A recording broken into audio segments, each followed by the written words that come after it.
Hello friends, how are you? I'm Ergi, and today I'm going to talk about homosexuality during the Viking Age. Now, I'm not quite certain what the fuzz is all about when the subject of homosexuality comes into a conversation, and certain people lose their minds and get so offended and get a little bit bothered by it. There is a certain discomfort by both men and women when someone speaks about homosexuality. Well, maybe because such people are not quite certain of themselves and they are afraid, or maybe it's the lack of information and the usual panorama of ignorance that brings fear. Fear of the unknown is quite common. Fear of what we don't understand because the image we have of reality was distorted. So, because I have such a sensitive audience, I decided to ask on my Instagram if people wanted me to make this video or not. The voting was quite clear on my various social media. People want a video about this subject, and so here I am to make a video about it. Now, let me tell you a little secret. Even if the voting was negative, I would do this video anyway. Because, well, this is my channel and I do whatever the bloody hell I want with it. But before we start, I have 3 things to say.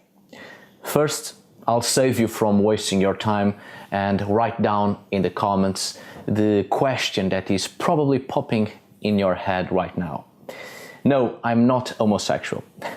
Since I've told people I was planning this video, for some reason there were many asking if I was gay, as if you need to be gay to speak about this subject, as if you need to be anything to speak about any specific subject.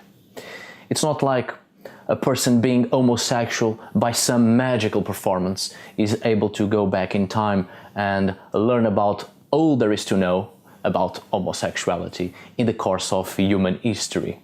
Or if a person is gay, it will have better access to sources concerning this subject. I can assure you, it doesn't matter who we are. If the aim is to reach the truth, it requires hard work and it's difficult for anyone. If it were easy, life would be pointless. Secondly, in this video, I'll try to remain as neutral as I can, completely impartial, because the aim is to speak about historical facts. The aim is to always reach the truth as much as possible. And to reach the truth, one must not be influenced by personal beliefs. If you want the truth, you must sacrifice all you think you know. And because I haven't started speaking of this subject yet, I will allow myself to have a certain freedom of speech. So thirdly, we live in an era being governed by political correctness. It's an illusion of our contemporary times that prevents people from speaking and expressing their ideas. Political correctness is killing diplomacy. Everything you say ends up on the internet and the world falls down on you.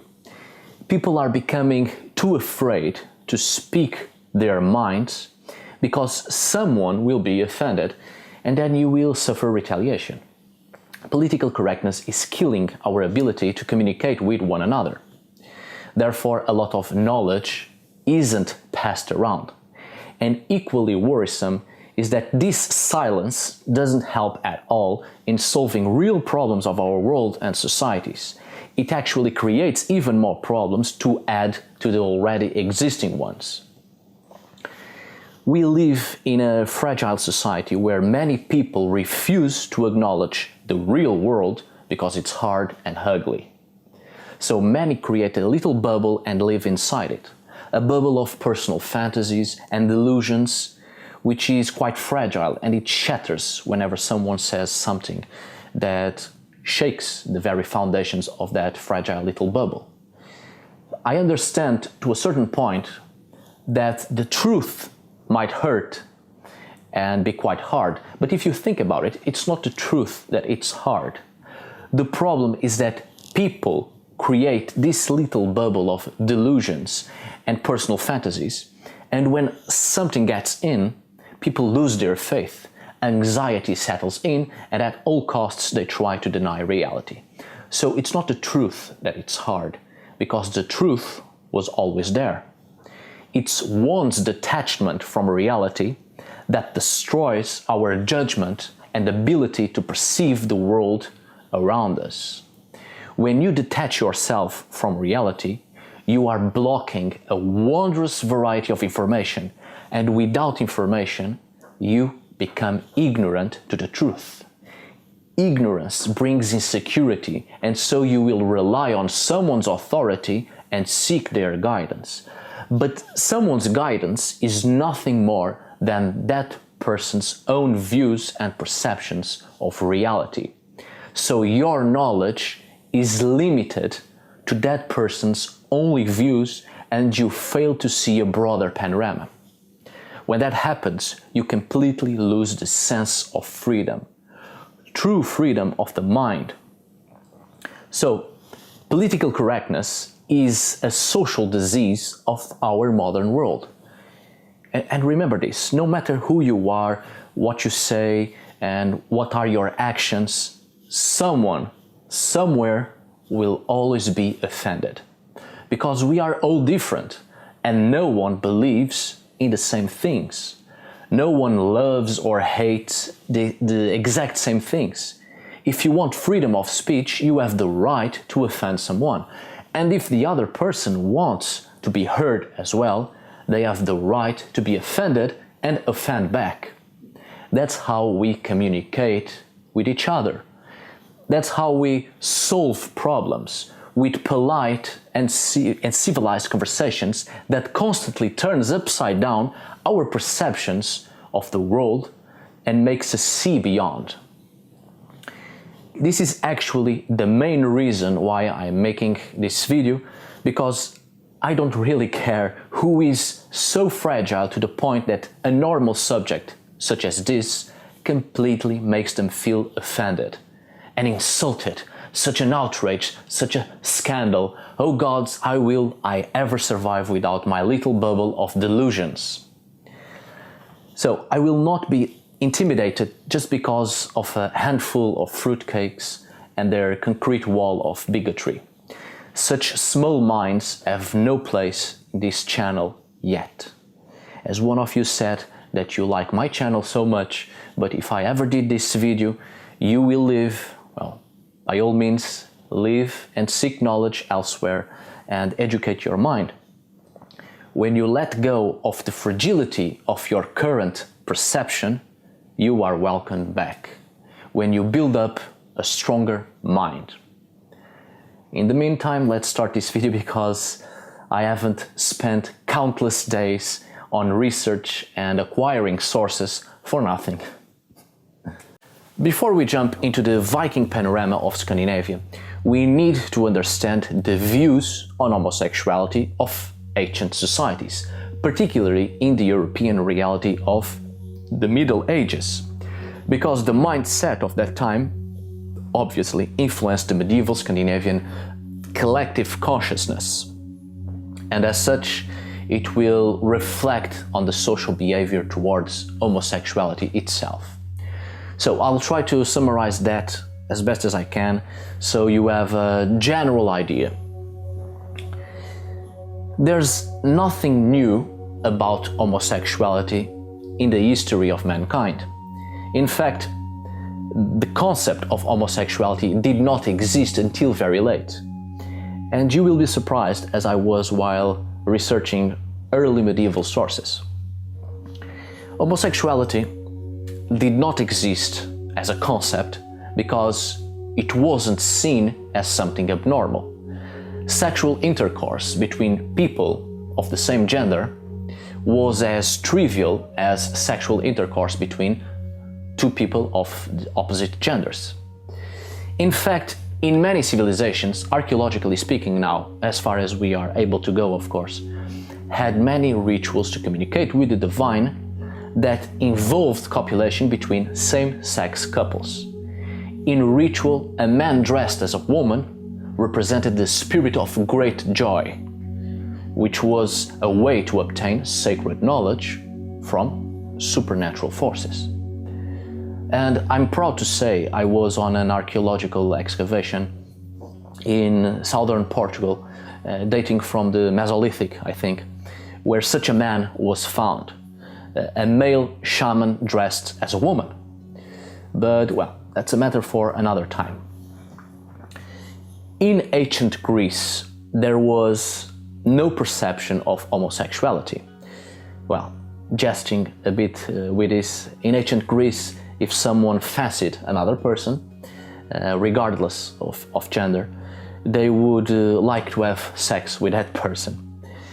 The ancient Greek society was extremely visual, and what appealed to them was what mattered. There was no social stigma for same-gender sexual intercourse, and that line of thought is also reflected on ancient Rome. In general, this attitude towards homosexuality was shared by almost every civilization of the ancient world. It wasn't just in Europe, but also India, Egypt, ancient Mesopotamia, Africa, Polynesia, etc. Homosexuality as a term, as a concept, simply did not exist because it was normal behavior. It was normal to follow one's emotions. And this is reflected in many mythologies where no one bats an eye when the gods of the various pantheons have this kind of behavior, because pagan gods were much more humane. They were the reflection of a variety of social behavior reflected on the attributes given to the gods. But things started to change. Judaism was one of the very first religions to preach that sexual intercourse had as its sole objective to procreate. God demands, and I quote from the biblical texts, "Grow and multiply." Until the beginning of the 4th century, this idea was restricted to the Jewish community and to the few Christians that existed at the time. Sexual intercourse was solely to procreate, while everybody else was having fun. But at the time, the Roman Emperor Constantine was converted to the Christian faith, and then Christianity rapidly spread throughout the empire. One of the greatest cults all across the Roman provinces was the cult of the emperor. The emperor now was Christian, and his faith was rapidly spreading all across the Roman world. As sex came to be seen only as a way to solely bear children, homosexuality became something unnatural. Why do sex if it's not to procreate? In the year of 390, during the reign of Theodosius the Great, we have the very first record of punishment, physical punishment, applied to homosexuals.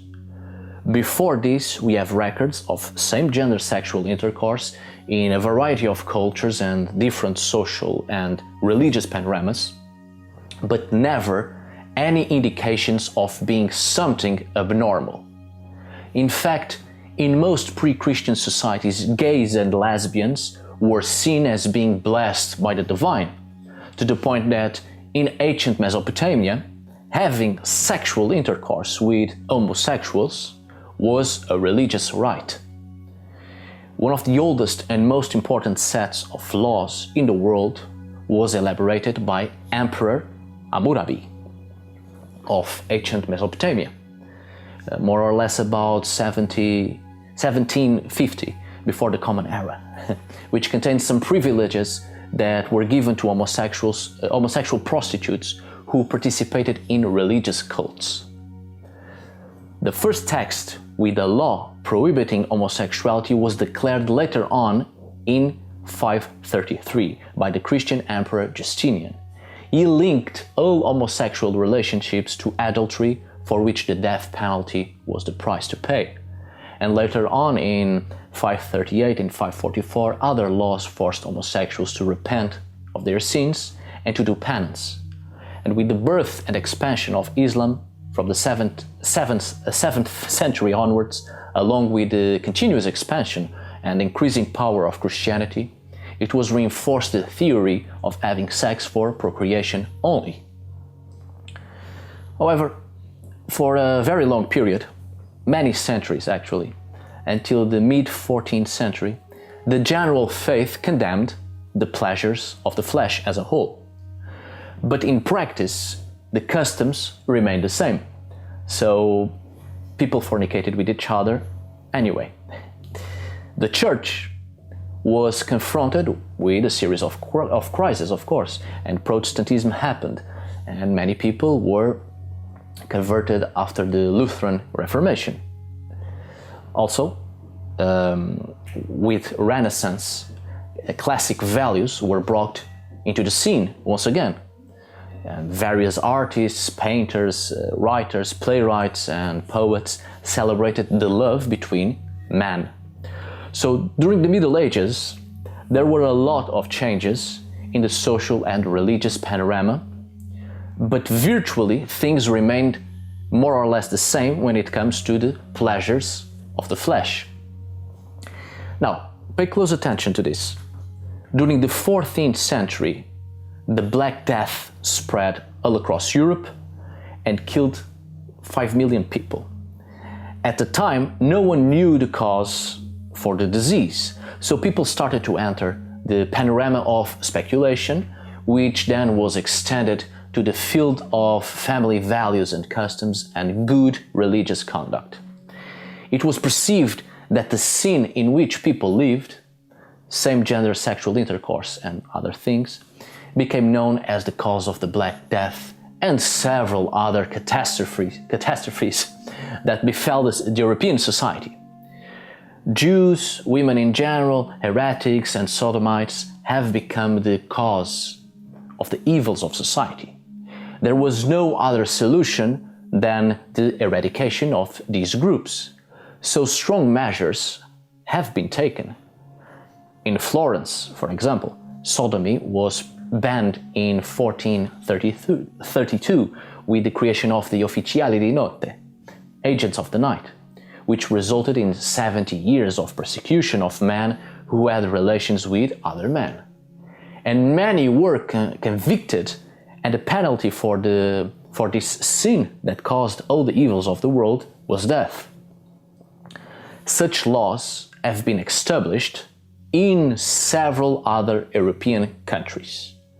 In England, for instance, the 19th century began with the hanging of several citizens accused of sodomy.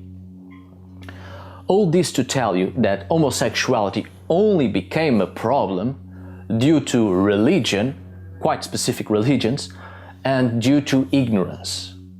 Homosexuality is clearly a very real characteristic of the human species, and it has always existed. But it was religion that dictated who you are supposed to love and not.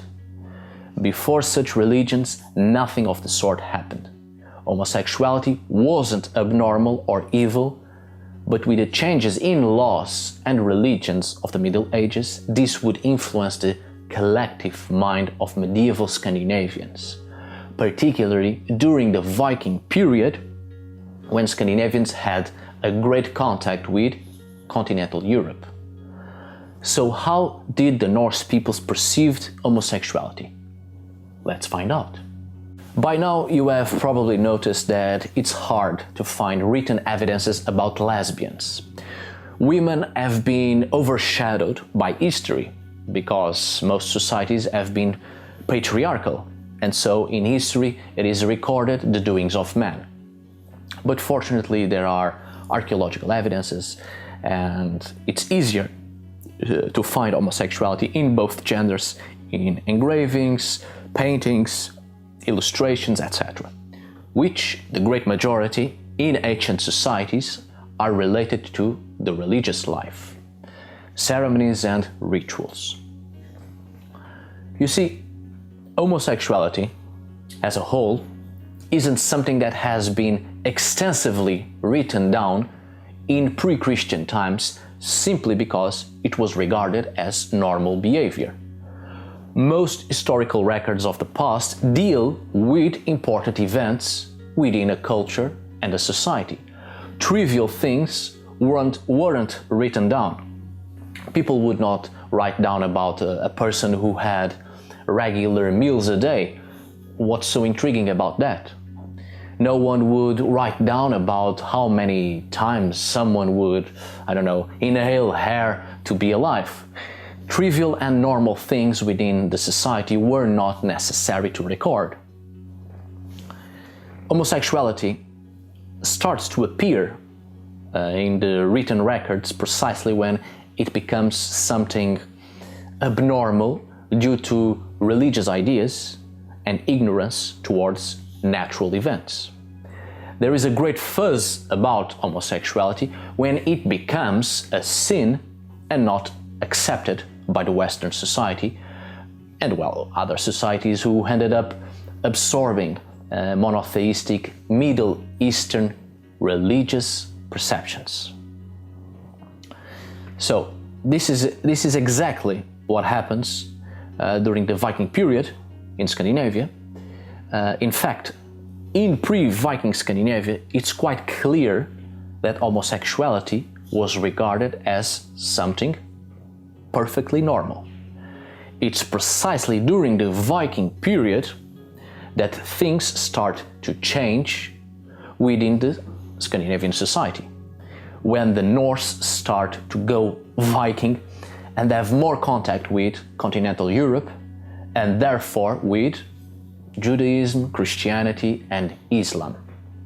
Those religious perceptions were brought into Scandinavia, and the collective mind of medieval Scandinavians started to change, and their perceptions towards what was once normal started to be altered. Homosexuality in Scandinavia wasn't regarded as something abnormal, therefore there wasn't much to say about it until the written word reaches Scandinavia. Actual texts about a variety of subjects. And these texts were written by Christians, either priests or clerical workers, etc. So the inability to remain neutral towards the pagan society of the past clearly altered a lot of the cultural context of the Scandinavian society. Sagas, poems, mythology, even folklore, and so on, were written down by Christians, mostly put to parchment during the 13th century in Iceland, in a time where Catholicism was the official religion of Iceland for at least 200 years. So this is when the Norse gods and other religiously related activities start to change. For instance, Freya, the goddess, was never regarded as a prostitute, and she starts to be seen as a prostitute by the medieval Scandinavian society precisely during the process of conversion. This is just one example, and this is the exact problem. Homosexuality in Scandinavia was not seen as something abnormal and prohibited until Catholicism settled in for good and became the official religion. And later on, Protestantism, which made things even worse. In Scandinavia, men and women were allowed to have homosexual relationships.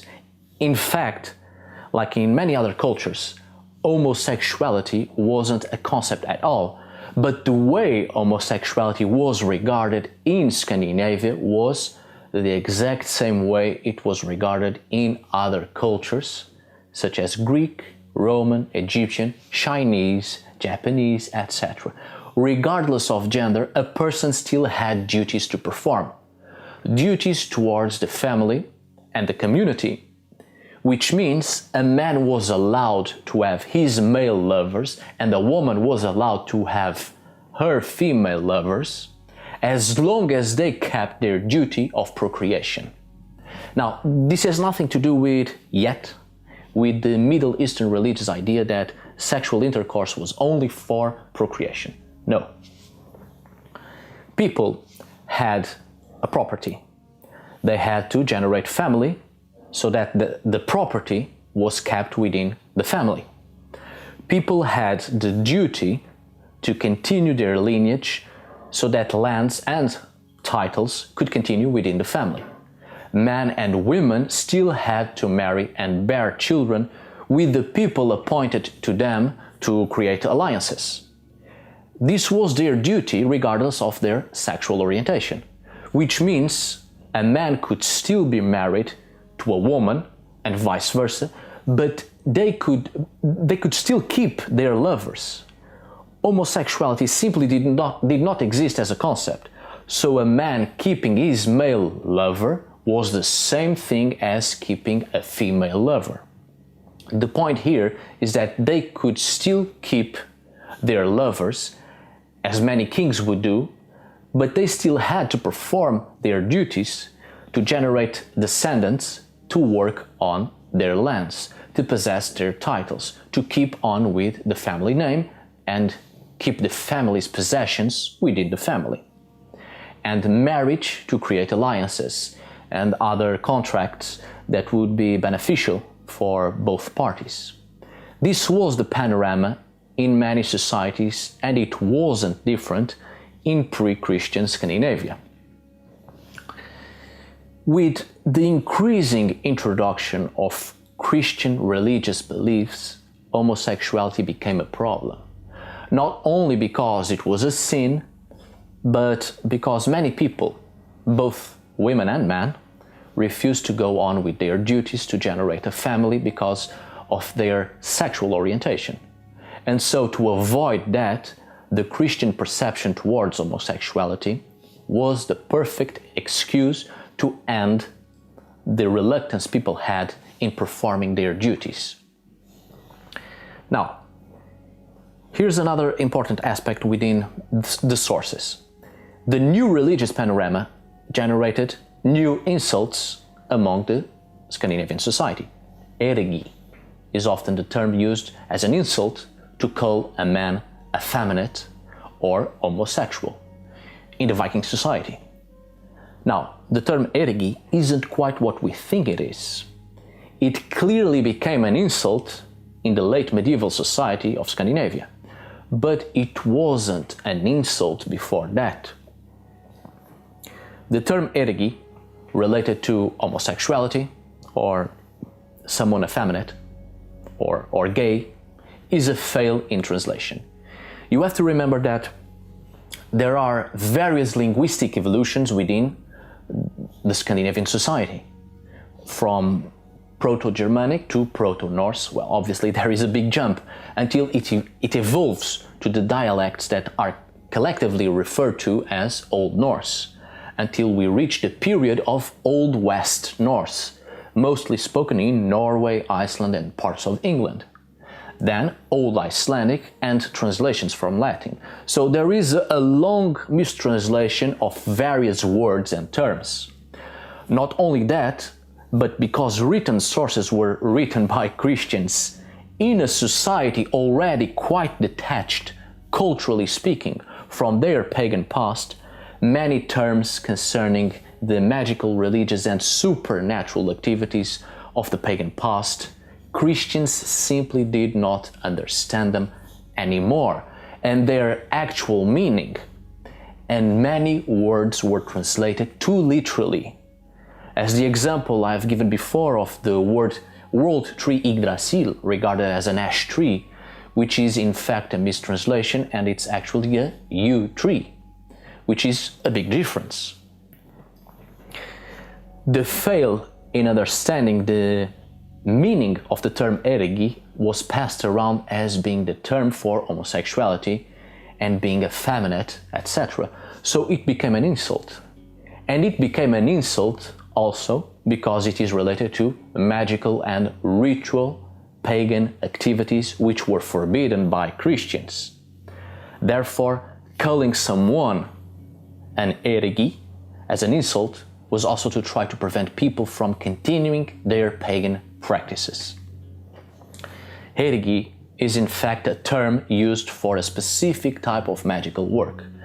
Ergi is a term that was loosely applied to describe a variety of things, but in its essence the term means sensitivity, more or less. Sensitivity as in to be sensitive to what surrounds us and the spiritual world, more or less like in clairvoyance, that kind of sensitivity towards the supernatural. But Ergi is much more than that, and that's exactly what I want to talk about next. The type of sensitivity required to perform the work of Ergi.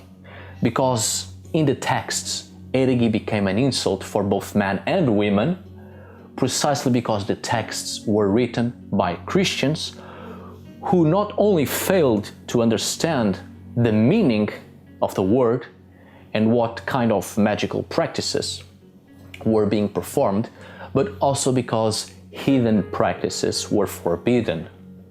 Therefore, a degrading term had to be constructed to stop people from turning to their pagan practices.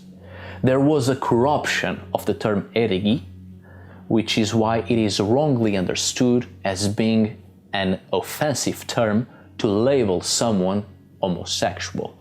And this gave the impression to scholars that homosexuality was abnormal in the Viking Age society. But it wasn't. Homosexuality was a problem for Christians who compiled and composed the texts without a clear knowledge of many old terms. So let's speak a bit about the term ergi. Ergi or regi and hargr and ragr, which are the adjective forms of ergi, these are the insults often used to describe a man as being homosexual, effeminate, etc. And these terms as insults often appear in law codes. These terms were applied to those Scandinavians who attempted to avoid marriage because of their sexuality, and therefore were penalized by law. Before Christianity, homosexuality was absolutely normal, and many were those who refused to get married with someone because they loved another. So with the coming of Christianity, to avoid the loss of property because someone didn't want to marry another, to create alliances or to generate descendants, the new religion was the perfect excuse to avoid such family problems that had a hard impact on economy and politics. The term ergi and regi were reconstructed to create an insult and intimidate people. Homosexuality started to be seen as a problem, because ergi also denoted someone coward. The problem wasn't being homosexual, the problem was being seen as a coward for being homosexual. Now, these terms as insults come in the law codex, and so it influenced Scandinavian society, therefore influenced their entire consciousness towards this subject, which in turn influenced poems and sagas, which is why we start to see ergi as an insult and homosexuality being a problem in some accounts, due to the law codes. But in many other sources, the term ergi is often side by side with Trollskapr, and this is when it gets interesting. As I have said on the video about differences between fjölkingi and trolldomr, the term troll isn't solely related to a mythological or folklore being. Troll was the term to refer to something or some entity or someone possessor of magical powers and abilities.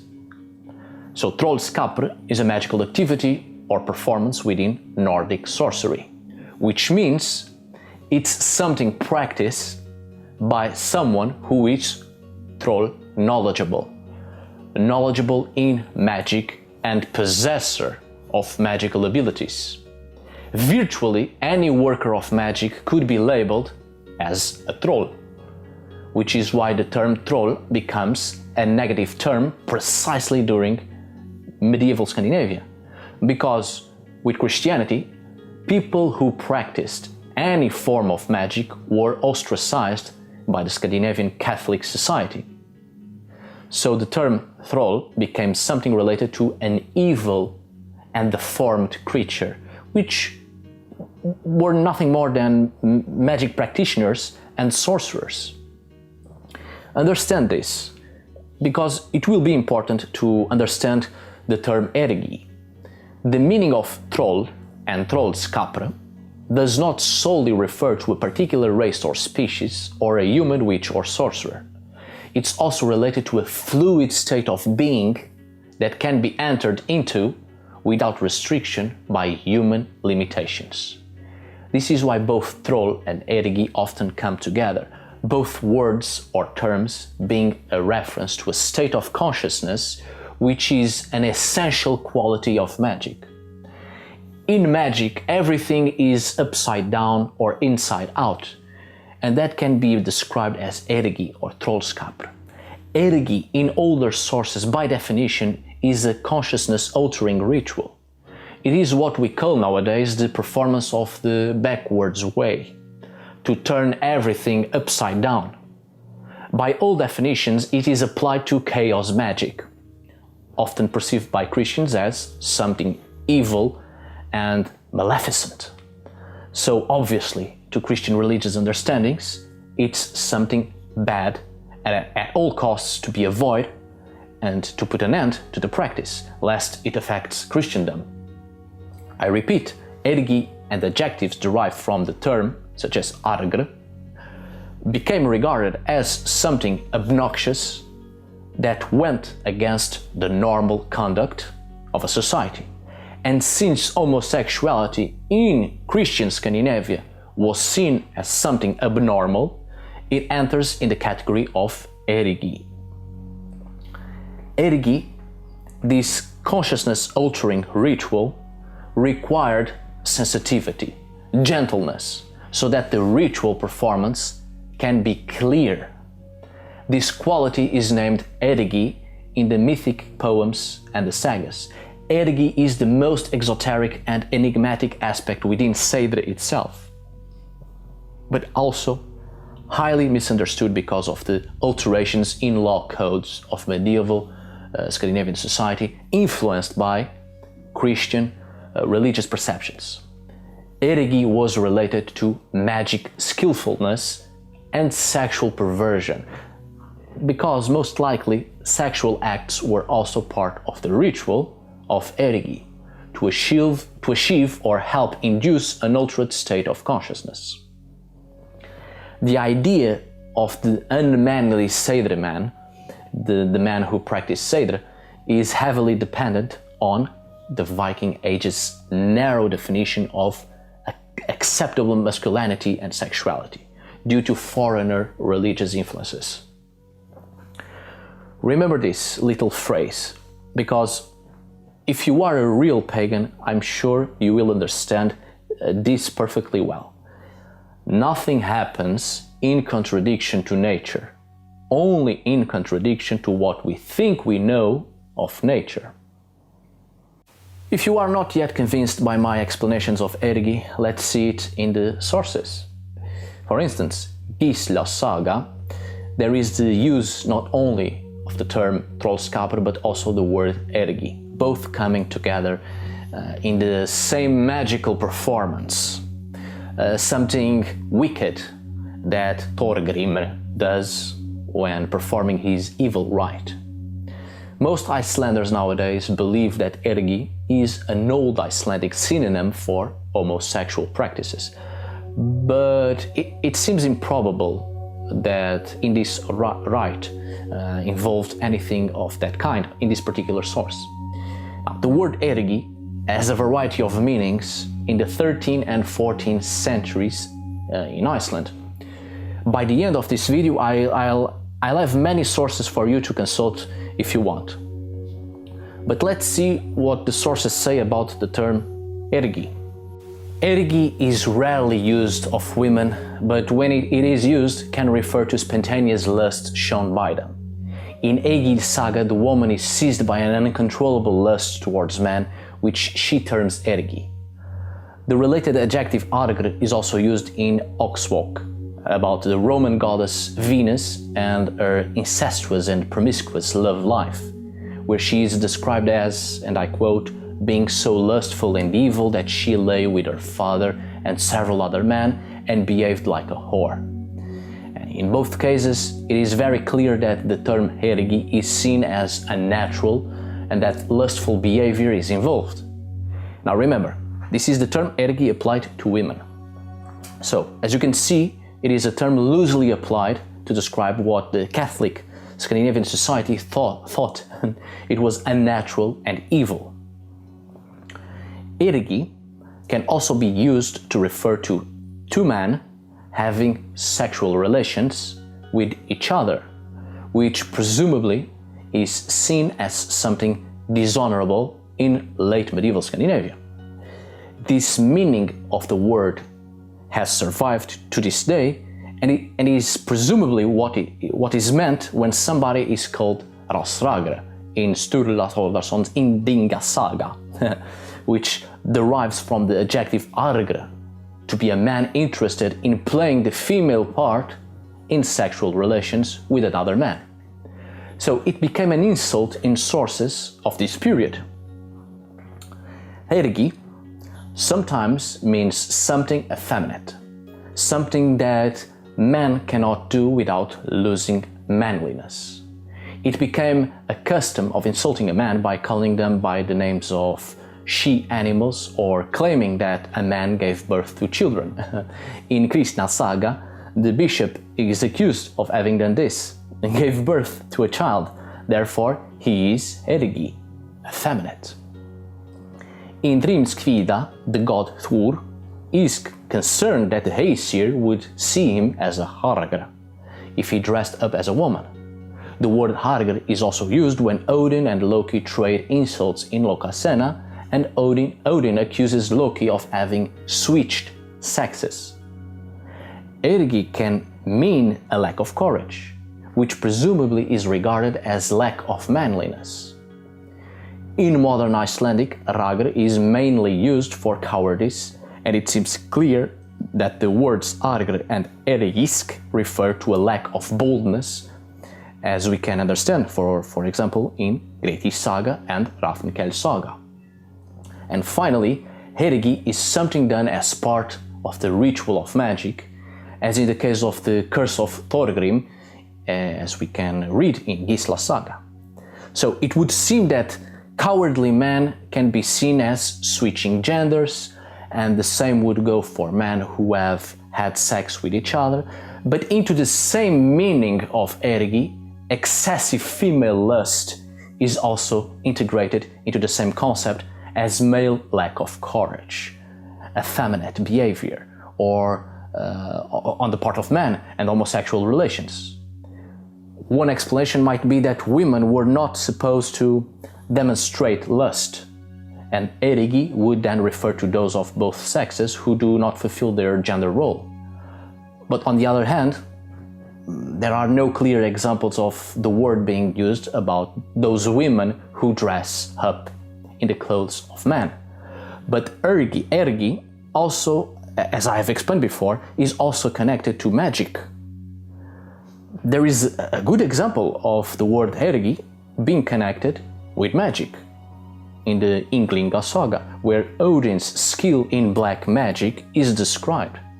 Odin knew and practiced the art of, which is called Seidr, and by means of it he could know the fate of man and predict events that had not yet come to pass, and also inflict death or misfortunes or sickness upon mortals, and also take away the strength and intelligence from someone and give it to another. But this sorcery of Odin is regarded as being so unmanly, with such queerness, that it was considered that men cannot practice it without dishonoring themselves. Odin is labeled as an ergi. So, by all these examples I gave you, ergi may be a more fluid concept than we previously thought. In mythology, incest and shape-shifting are also regarded as types of ergi. Odin is clearly argr, adjective from ergi. He is argr in several ways because of his shape-shifting, incest and magic, and possibly because of changing into female form or having sex with other males, just as Loki and the Vanir deities. It's all there in the sources, my good friends. Ergi may have more to do with the worldview than with sexuality itself, in that it indicates everything indecent, wicked, irregular, queer, as in strange or abnormal, out of the ordinary, such as shapeshifting and sorcery itself, and exchange of gender roles, exchange of behavior. Precisely what I said before, going backwards, as everything in magic is perceived as being upside down, abnormal, chaotic. Ergi seems to be a worldview on everything that is outside order. Ergi is the chaotic perceptions of all things, which to pre-Christian Scandinavian understanding wasn't bad at all, but just the other side of nature. The concept of ergi became something Christians couldn't deal with. They failed to understand this chaotic view in the religious life of the Norse pagan, so they labeled it as something evil, obviously. Ergi is the entire package of everything that is different. Homosexuality enters in this not because it was perceived as bad, but because it was different, something natural of the natural world. But it's this difference and change of character and change of social roles that is required in certain magical performances and rituals to turn everything upside down. Again, when the term ergi became an insult due to Christian influences, everything else within the term ergi also became abnormal and evil. But it wasn't before Christian influences.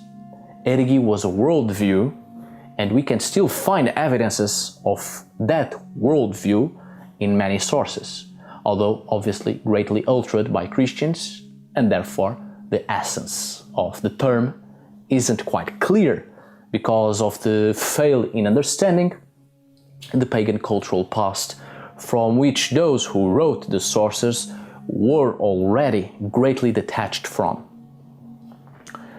It is quite possible that ergi is naturally entwined with Trollskapr in descriptions of magic, as both terms refer to an essential part of it. Just like the term troll, ergi refers to something abnormal, magical, negative and antisocial. However, troll is not related to a sexual word, but ergi is used in relation to sexuality and gender roles that go beyond the normality of things. So I rephrase what I said previously. It's not abnormal, it's just an exaggeration of the normal behavior. Ergi is not abnormal, but an exaggeration of the normal behavior in normal circumstances. For instance, it's not just laughing, but hysterically laughing. It's not just running, it's running until all energy has been spent and passed out of consciousness. It's not just having sex, it's having wild and uncontrollable sex. You get the meaning. Ergi is going beyond the limitations imposed by the society. It is extending our behavior to an exaggerating state, inducing altered states of consciousness. So, once again, I repeat. Homosexuality in Northern Europe was absolutely normal, provided that both genders still performed their duties of having children to continue the bloodline, mainly for political and economic reasons. Homosexuality only became a problem with the introduction of Christianity into the Scandinavian society, which then altered the entire perspective of things. It started with the law codes, which then by law it was prohibited to behave in a certain manner. In a manner that used to be normal, but because the religious law and the laws of man dictates otherwise, people had to behave in a certain manner and not go beyond the law. not go beyond the limitations. Which is why ergi, in essence, remained the exact same. Ergi is to behave outside the law and what is socially and religiously stipulated. Ergi is opposition. Ergi is disagreement with what is socially forced upon us. Ergi is chaos. Alright, I know this video is coming pretty close to becoming my longest video ever, but a few more things have to be said concerning certain points previously mentioned. It's true that Viking Age laws, including those of Iceland, do not mention anything about homosexuality and unmanliness, effeminate, etc., precisely because it was still the Viking Age. Even though many Scandinavians were adopting Christianity, and some were both Christians and pagans all at once, certain social stigmas created by the Church were not yet rooted in the minds of Scandinavians. So homosexuality wasn't a social problem yet and perfectly normal within the Viking Age society. So there was no need to create any specific laws towards homosexuality. Only the Christian Church has clear documents prohibiting homosexuality around the 1200s in Iceland. By the end of the 12th century and beginning of the 13th century, more or less 200 years after Catholicism became the official religion of Iceland. One of the gravest of sins was sexual intercourse between men and with quadrupeds. In other words, bestiality was forbidden and a sin. On that last one, I have to agree with Christians. Adultery between males or sexual intercourse with animals could lead to penances for a period of 9 to 10 years. And the same thing goes for lesbians. It was forbidden by the Church of the 13th century law codes of Iceland that women were forbidden to satisfy other women. And the penances were the exact same for homosexual men. Before Christianity, in the Scandinavian society, there are no signs of disapproval on homosexuality, unless the male was the passive one on the sexual act. As we have seen before, he was seen as playing the role of the woman in a homosexual relationship. But it was more like being frowned upon. There was no particular punishment or prohibition, just a slight discomfort.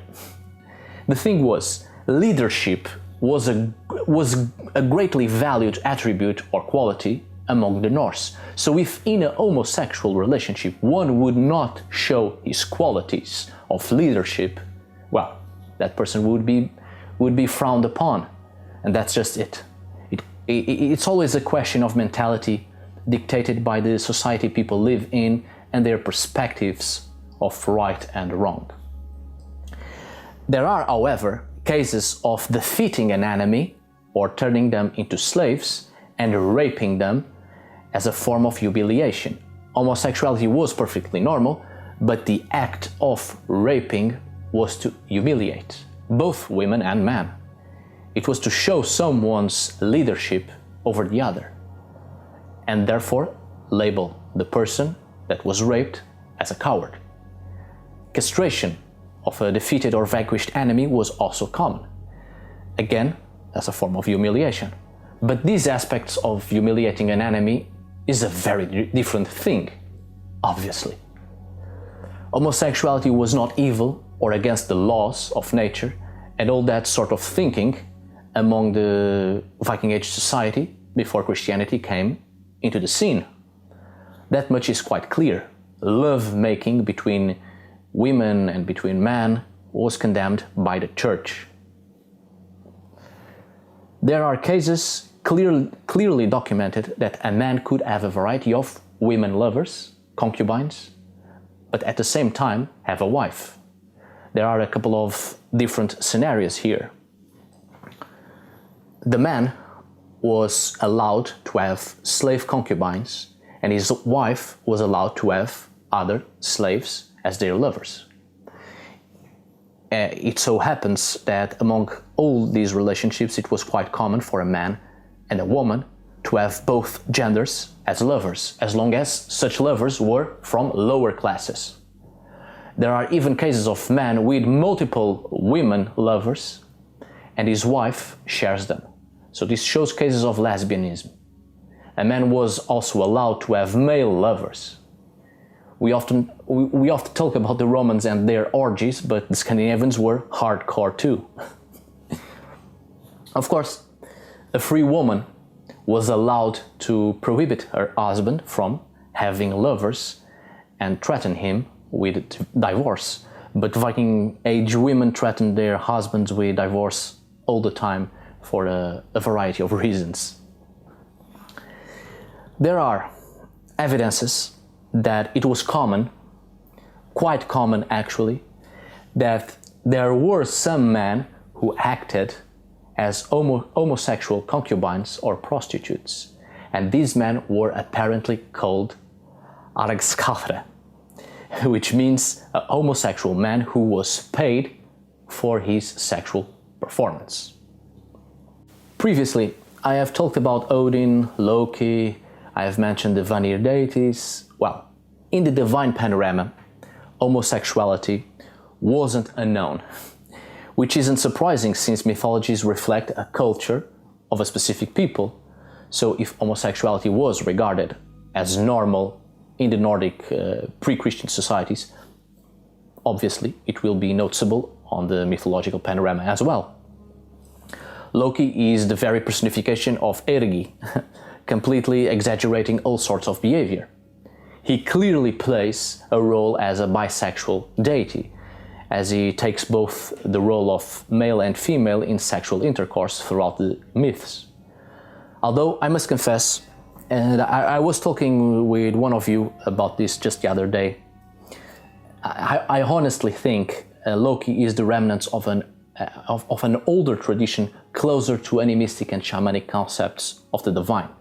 Loki seems to be a very old deity, older than the general gods we know of from the Norse pantheon. I suspect his many shape-shifting forms are precisely due to the shamanic belief system that the spirit of a specific entity can inhabit multiple bodies to manifest itself in different ways. Yes, there seems to be a certain connection with homosexuality and transgender as well in the figure of Loki, which isn't surprising given the fact that many shaman men often dressed themselves as female and some were transgender, as far as it was possible during that time, obviously. As I said previously in this video, I myself have been working some years ago on a Mesolithic site where we found a cross-dresser shaman. Anyway, Odin himself, the All-Father, the King of the Gods, is accused by Loki of being Ergi because he practices Seder. I mean, it's funny because Loki is clearly in no position to accuse Odin of that sort of thing. But as we have seen before, Ergi had various meanings and was loosely applied in various contexts, which seem to give the idea that Ergi is precisely exceeding one's behavior and go beyond the limits of what is socially deemed to be the right conduct. Ergi is to go against the laws of man, which is why Odin and Loki and other gods are seen as being Ergi, because the mortal laws do not apply to the divine. Ergi is for shape-shifting, witchcraft, switch of gender roles, sexual deviation, incest, bestiality, and a variety of things the gods practice because the divine can. But in mortal laws, those things are prohibited to a certain extent. It's not a matter of prohibition, actually. It's a matter of keeping those activities outside the community. Because, as we have seen in the Viking Age society, witchcraft, sorcery, and all the practices around those activities are allowed, and people seek out those who practice such arts. But such people are kept outside the society. That's the essence of Ergi, to be outside the social norms. That's precisely why I don't believe ergi is the term for homosexual during the Viking Age, because homosexuality was allowed within the Viking Age society. Ergi is for all things that are allowed but kept outside the community. So when Christianity came and introduced social stigmas and sins and whatnot, homosexuality was prohibited. Therefore, it started to enter in the category of ergi. Just remember something. The historical accounts we have of the Scandinavian society, and when homosexuality is seen as something abnormal or prohibited or shameful, keep it in mind that these sources were written around the 1200s and 1300s, a society already culturally detached from the pagan past, written by Christians, where Christian men whose worldviews would have greatly condemned homosexuality.